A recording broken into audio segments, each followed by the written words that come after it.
اعوذ باللہ من الشیطان الرجیم بسم اللہ الرحمن الرحیم۔ سورہ نوح کا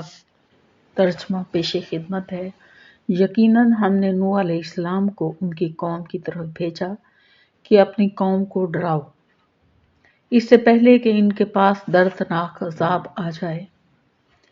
نوح علیہ السلام نے کہا، اے میری قوم، میں تمہیں صاف صاف ڈرانے والا ہوں کہ تم اللہ کی عبادت کرو اور اسی سے ڈرو اور میرا کہنا مانو،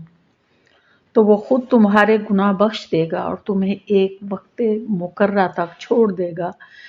یقیناً اللہ کا وعدہ جب آ جاتا ہے تو مؤخر نہیں ہوتا، کاش تمہیں سمجھ ہوتی۔ نوح علیہ السلام نے کہا، اے میرے پروردگار، میں نے اپنی قوم کو رات دن تیری طرف بلایا ہے، مگر میرے بلانے سے یہ لوگ اور زیادہ بھاگنے لگے۔ میں نے جب کبھی انہیں تیری بخشش کے لیے بلایا، انہوں نے اپنی انگلیاں اپنے کانوں میں ڈال لی اور اپنے کپڑوں کو اوڑھ لیا اور اڑ گئے اور بڑا تکبر کیا۔ پھر میں نے انہیں بآواز بلند بلایا، بے شک میں نے ان سے اعلانیہ بھی کہا اور چپکے بھی، اور میں نے کہا کہ اپنے رب سے اپنے گناہ بخشواؤ، وہ یقیناً بڑا بخشنے والا ہے۔ وہ تم پر آسمان کو خوب برستا ہوا چھوڑ دے گا اور تمہیں خوب پے در پہ مال اور اولاد میں ترقی دے گا اور تمہیں باغات دے گا اور تمہارے لیے نہریں نکال دے گا۔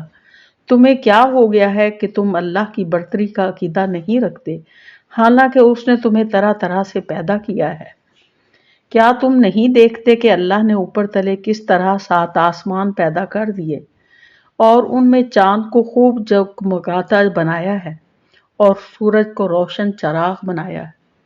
اور تم کو زمین سے ایک خاص اہتمام سے اگایا ہے، پھر تمہیں اسی میں لوٹا لے جائے گا اور ایک خاص طریقہ سے پھر نکالے گا، اور تمہارے لیے زمین کو اللہ تعالیٰ نے فرش بنایا ہے تاکہ تم اس کی کشادہ راہوں میں چلو پھرو۔ نوح علیہ السلام نے کہا، اے میرے پروردگار، ان لوگوں نے میری تو نافرمانی کی اور ایسوں کی فرما برداری کی جن کے مال و اولاد نے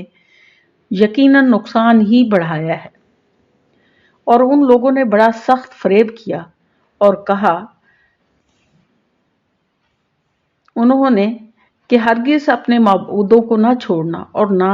ود اور نہ سوا اور یاغوث اور یعوق اور نصر کو چھوڑنا،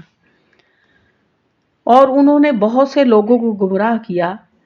تو ان ظالموں کی گمراہی اور بڑھا۔ یہ لوگ بسبب اپنے گناہوں کے ڈبو دیے گئے اور یہ جہنم میں پہنچا دیے گئے، اور اللہ کے سوا اپنا کوئی مددگار انہوں نے نہ پایا۔ اور حضرت نوح علیہ السلام نے کہا کہ میرے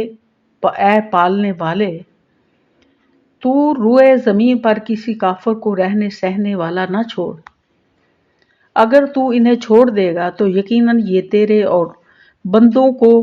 گمراہ کر دیں گے اور یہ فاجروں اور ڈھیٹ کافروں ہی کو جنم دیں گے۔ اے میرے پروردگار، تو مجھے اور میرے ماں باپ اور جو ایمان کی حالت میں میرے گھر میں آئے اور تمام مومن مردوں اور عورتوں کو بخش دے اور کافروں کو سوائے بربادی کے اور کسی بات میں نہ بڑھا۔